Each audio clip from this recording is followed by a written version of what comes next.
Ooh, so woke up today. Yeah, I'm still asleep, as I usually do. Thinking about the best term is a language model. And I know that sounds like LLM. It's a popular term. Um, Science sort of uses it when you hear the scientific method and the secular method. We'll get into that a little bit.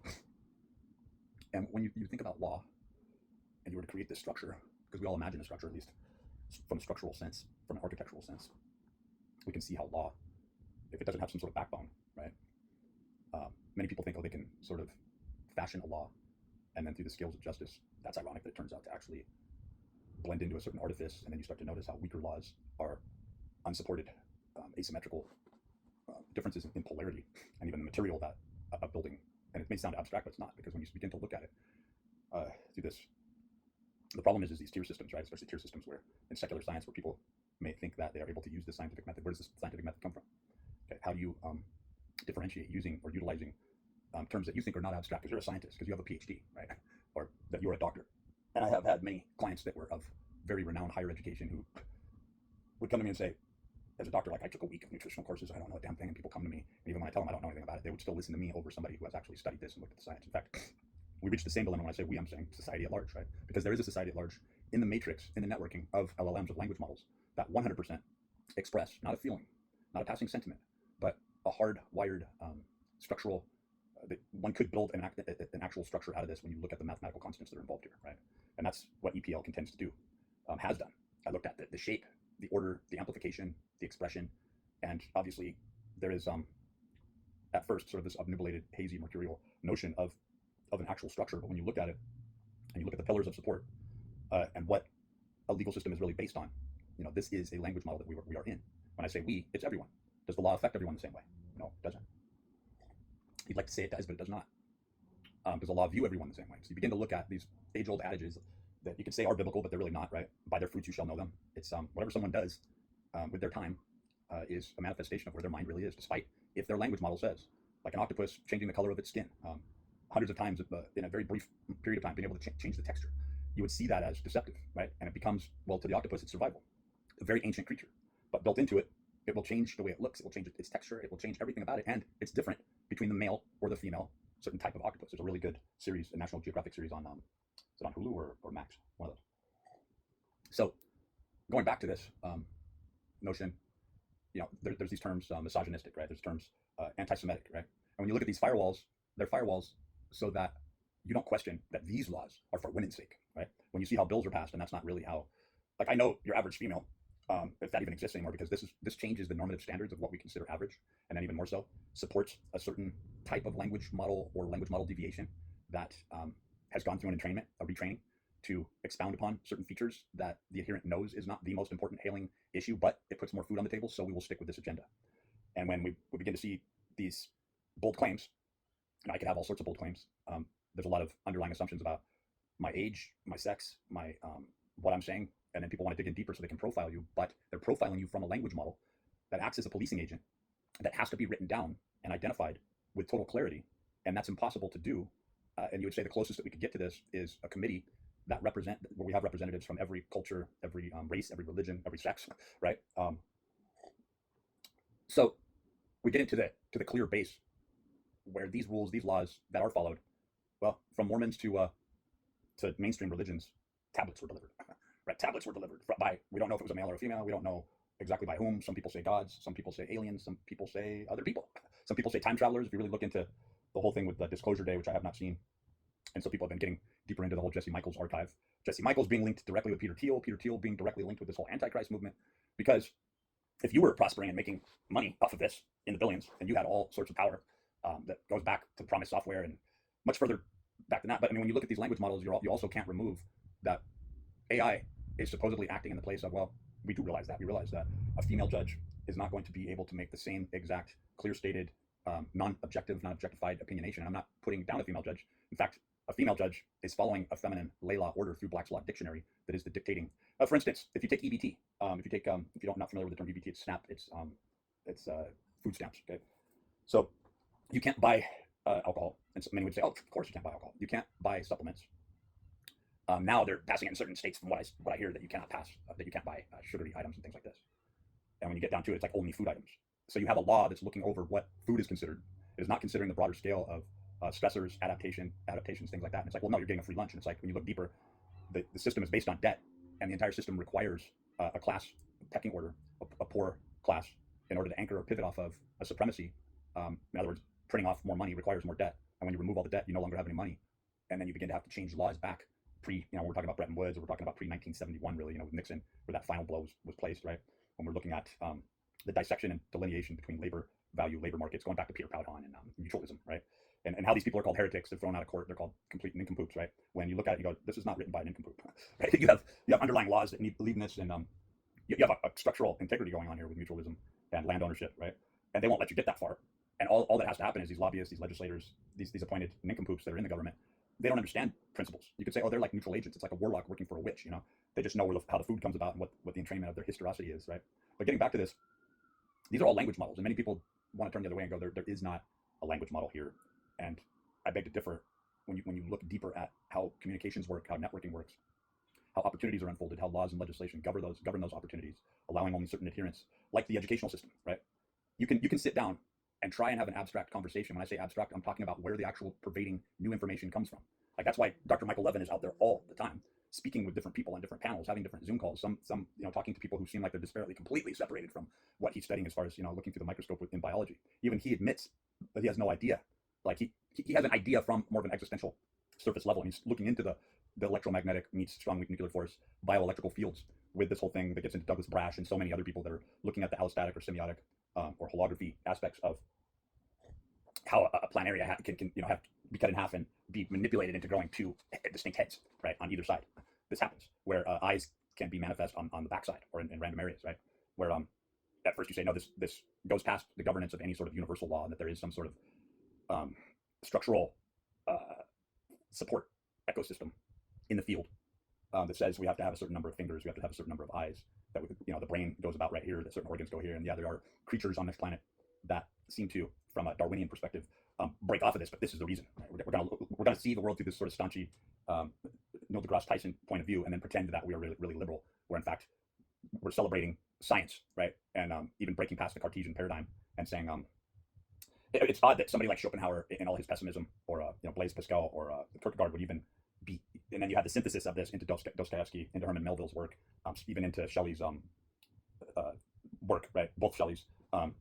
Because what you have is you have perspective, and perspectivism has to be displayed and talked about, and then through a collective, there's going to be those who understand and those who don't. Now, a big firewall has been placed before all of us, to where these big 50-cent words are thrown around, right? And then we learn the good majority of those words, or just get Google Gemini eventually given to you, and now everybody can access exactly what is being said and what is being inferred. And then eventually, after some years of using this guide system with Google Gemini, breaking down into sort of a generic constituency of what is being meant, you're still not going to understand in academic circles why certain buzzwords are used in a certain way, or why certain words are put together in a sort of a batch set, meaning something entirely different, right? There's a certain alma mater that's carried along, right? But we do live. So people are distracted. They're kept from, and then they're desperate and reactive because they're kept from the expression.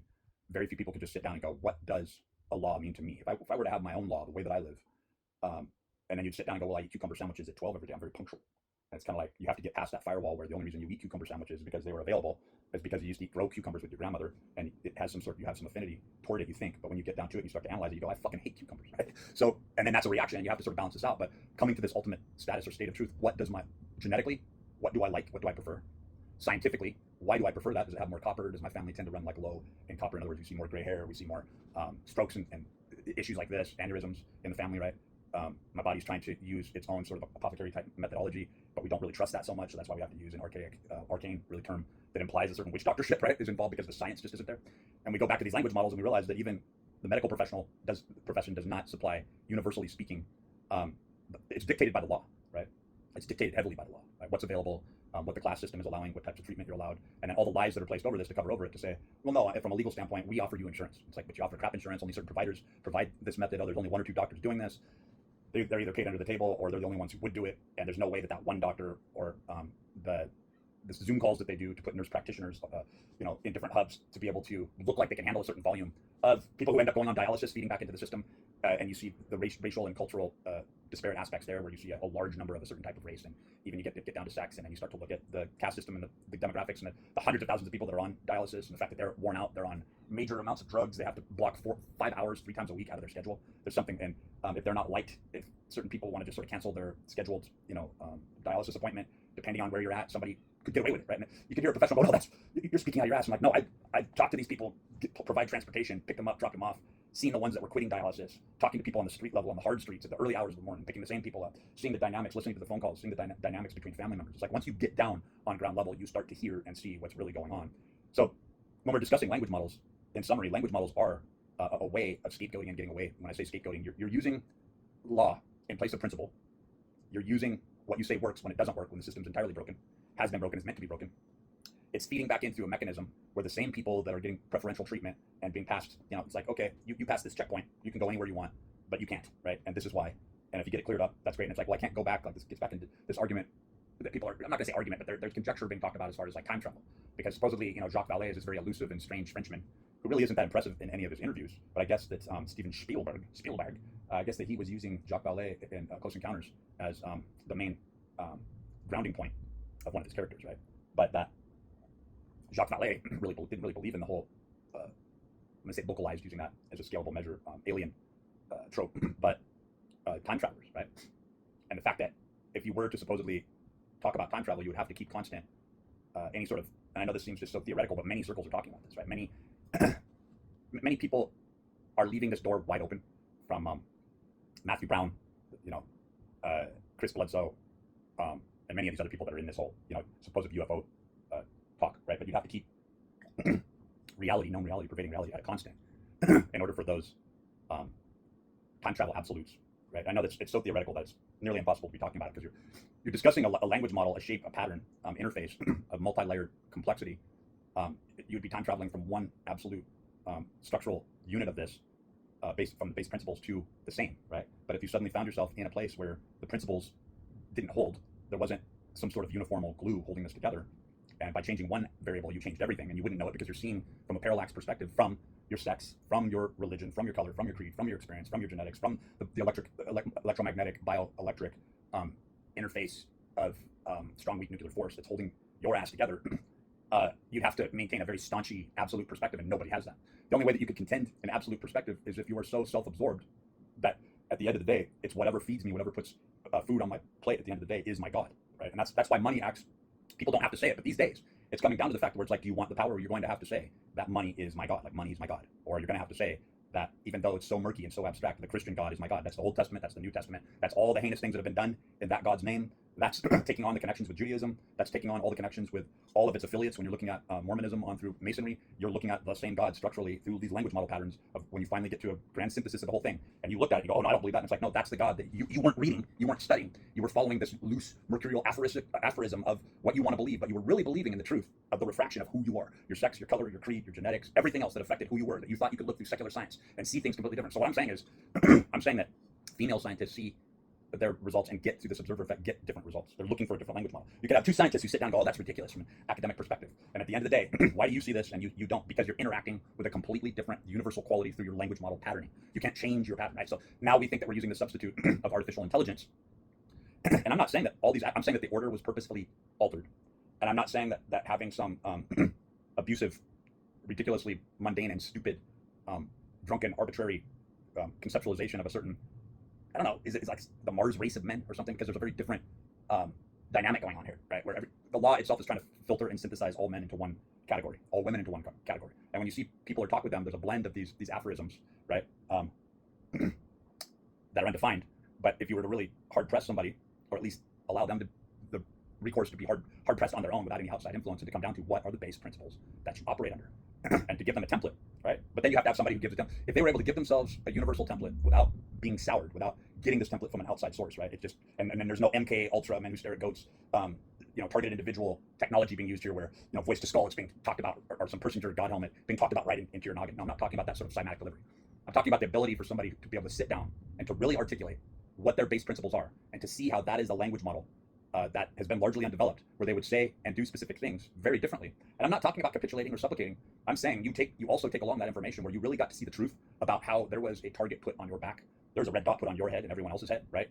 And how this disparate measure of separating people at the end of the day, and this sounds like I'm just oversimplifying, at the end of the day, this entity, if you will, right, that looks more like a blueprint, but is masterfully creating all this chaos and kicking up all this entropy storm, would love to stand up and go, you see, using Stockholm syndrome, using gaslighting. You see how I'm really your savior? You see how the Nazi scientists, the scientists, Project Paperclip, modern day medicine, right? Pharmacon, the way it's worked its way in, and everybody's just happy because money's your god. But can you say out in public, to the camera, face to face with people, you chagrin politician, can you say money is your god, right? And what is it? Unctual. There's an unctual aspect to this. Look up that word. I just put that up. There's a Rangor aspect to this, right? Where you have the seething hate and the chagrin sort of smile and a sort of funny, punny politician's delivery of the truth through this performative model, right? To even laugh at yourself and poke fun at yourself like a Jerry Falwell character and let yourself off the hook. I think of, was that Euro Trip where the guy's going by and he's this pervert, but he uses this general term where everybody thinks he's this. I'm not sure. I think Euro Trip was there either in Italy or France or something, but there's this pervert passing everybody and sort of brushing his body and feeling up other people. It's been a while since I watched this. He's like, scoozy. He's going around, but he's like heavily abusing this to the point where he knows he's going to be attacked. He knows he's breaking these unwritten, universal, you never go there kind of thing. You never touch people there, right? You never scrape against people this way, particularly in a social setting. But you're able to get away with it under the guise of this mercurial or abstract theme. Well, in this day, that's why language models are so important. That's why artificial intelligence is thought to be so important. That's where these active AI agents come in, is that this is the closest thing to a secular point of view that we have. When I say we, it's not all of us. We're not the ones who are developing it. In fact, Ben Gortzall brings up some great points. But I don't know. I think he's the type of person who would trust his affiliates far too much. He believes in a world that is sort of this fantasy world. Like when I was going to sleep last night, and I'll end with this, I was realizing just how addicted to this sort of doom scrolling, I call it death scrolling by mistake, but it might as well be. Our dopamine levels, our serotonin levels are affected by this. It's affecting our shape, our pattern, our form, disrupting sleep, that we go on these smartphones that aren't so smart after all, but they are smart, right, in a very machinating sort of way. That somebody like Ben Gortzall was fantasizing about technology since the early days of his life. He was thinking about it in this sort of sci-fi methodology at first, looking at the emergent, very genius sort of kid. But I would argue to say that these people are cymatically handed intelligence or intellect or information delivery far too soon to even understand the lofty weight of it. I'm not putting down Ben, but I would like to see less of a liberal aspect to how he views things when he's talking about specifically how the new versions of ChatGPT, Gemini, suddenly there'll be a new version that popped up that didn't, not that organic or natural migration could be used as a term here, right? But from his perspective, there is. Like, yesterday he posted up a video on his main channel of, I can't remember exactly the company that he was involved in that ended up getting into its own place. You can look it up on his channel, but it's what's inferred is these adolescent or childlike AI minds that can grow uninterrupted from an assumed organic sense, pulling from the same ontology, right? But maybe in a much more refined way, and being able to keep on, right, without ending and really killing off one older version of the AI and just saying, oh, it's a 2.0, it's a 2.2, it's a this, that. Because his big argument is that rather than allowing the matriculation and cultivation of the AI through experience every couple of years or less, it's scrapped and replaced with an entirely new model where it can't reference back to its own memory. And it gets annoying because all of a sudden, the AI and the assistants that you were using, you're no longer able to dialogue, especially from an esoteric or more abstract perspective, where we're really and it's odd, right, that we're really looking for principles, really looking for governing principles, we're really looking for the dictating agents and how this interaction works through language models, and why this shape, why this form is being supported in the larger global scales, and why the markets are still allowed to go on. If you want food on your dinner table, you don't want to, you think that you're carrying a torch for women's plight or for the Jewish plight or whatever, however you want to stand behind it, but in fact you've completely flipped around, and now you are an aspect to that unfair, asymmetrical opportunity pool that hates a certain class or a certain type or a certain sex and doesn't mind that sex dying off, but you're failing to be able to see through secular non-delineation, where you're able to see all aspects of the light spectrum, so to speak, because the light becomes much more important to look at than the structural artifice of the manifestation of implication. In other words, we need to look at the energetics and amino acids, aromatic amino acids specifically, right, and their interaction with light are extremely compelling, all the way down to the microtubule level with Hameroff and Penrose, and then looking at the bioelectrical fields, which really are the electromagnetic fields, getting into strong and weak nuclear force that I don't hear Dr. Michael Levin talking about, and that is the junction point, right, where you see EM begin to drop off as nuclear forces increase and to act as the very glue or the conduit, an unseen junction point, if you will, like a synaptic cleft, right? So I'm going to let off there, but there's some really interesting stuff, and of course I'll be writing up an article on this. My use of AI, mostly what I prompt into it, is 85%, at times much higher, are all my words.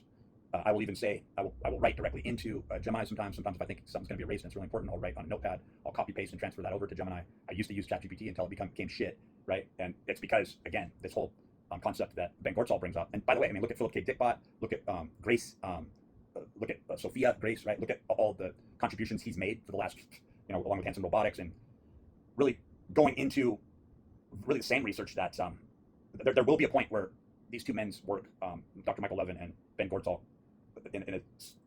go through this digital synthesis of the cellular structure where they're talking the exact same language. And it's going to be a mindfuck at that point.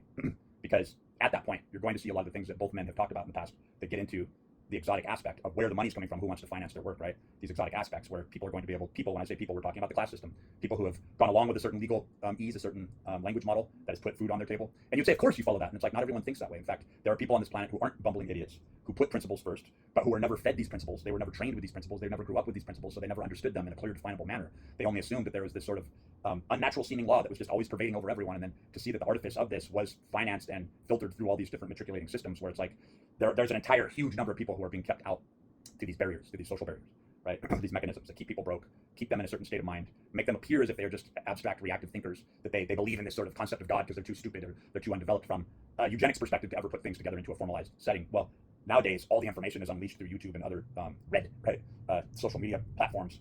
And if you haven't come down to the formalization of what you would really believe and what you do believe to be true, but how you have to have this belief system, because if you go out there, it's going to make you frail, it's going to make you subject to unfair, harsh treatment, and you have to put on a fake face, you have to put on a fake confidence in order to make your way through, and that's going to be supported. We'll pretend that this replacement of the male, it's all seen in cinema. You know, if you want to look at Slavoj Žižek and really see things that he's not necessarily talking about, but going off on that sort of language strand, as to see how the tough Hemingway hero has completely been replaced by, and this is just the way that it's how we're being manipulated. It's not to say one way or another, but to say that this overweight, oftentimes color, hue, or Asian female sort of security guard is going to replace it's going to, you know, and then this is played with also, right, the margins and the scale of this, how close to that you're going to get, but how these heroes are being flipped on their, and you could say on one perspective it had to happen, it had to be flipped on his ass, because when you start to look at these men's lives and what they represented, John Wayne and so forth, they were all a lie. They were all a lie that was passed on and allowed to go on and to campaign for much more heinous truths that ended up matriculating into the school systems, into and through the legal systems, and eventually affecting the markets to where all this money is being pumped out. And that's what's happening with Disclosure Day right now, right? Is that the wrong message is being delivered. We should be thinking about language models, no matter who you are, where you come from. You should be thinking about the main principles that you would live with if you could, and then you should be people should be able to stand up in mass and say, well, these principles are true, and knowing this and knowing that I've been breaching them just by trying to, from a transcendental perspective, I'm smiling for my daily bread, right? To realize the sycophancy and the capitulation that you've been going through, right? And the fact that, no, you want your child to stand up if it's the last moment of their lives, the last moment of your life, to stand up for these higher principles, where I'm telling you, there is a shape, there is a color, there is a form, and there is a structural unit that this main non-tenet-based language model, right? The language of all languages, what everyone's looking for in so-called secular science, the legal system, and the medical industry, they're all in computer science, let's not leave that out, from on into esotericism and breaking down the walls of old gods and old conceptualizations. And this is where I see something, you know, this is an odd note to end with, but people like Jason Reza Georgiani or Aman Hillman, they're breaking past barriers and using their own lives to do so. They haven't sat down and thought about what, like Jason Reza Georgiani, who would I be without an Iranian perspective? Right? Who are you independent of all that? And it would strengthen and bolster your patriotism, because then you would say, at the root, these are my principles. These are the patriotic principles of my country. And now that I've thought about this, it is amplified, right? Or that from Aman Hillman, this is truly what Satanism means to you, or Prometheanism from Jason Reza Georgiani's perspective, right? And now I've realized that, no, I actually believe in God, right? And I've had to sort of synthesize and amalgamate my own interpretation of God while I'm campaigning against being ejected out of the academic school system as a professor, right?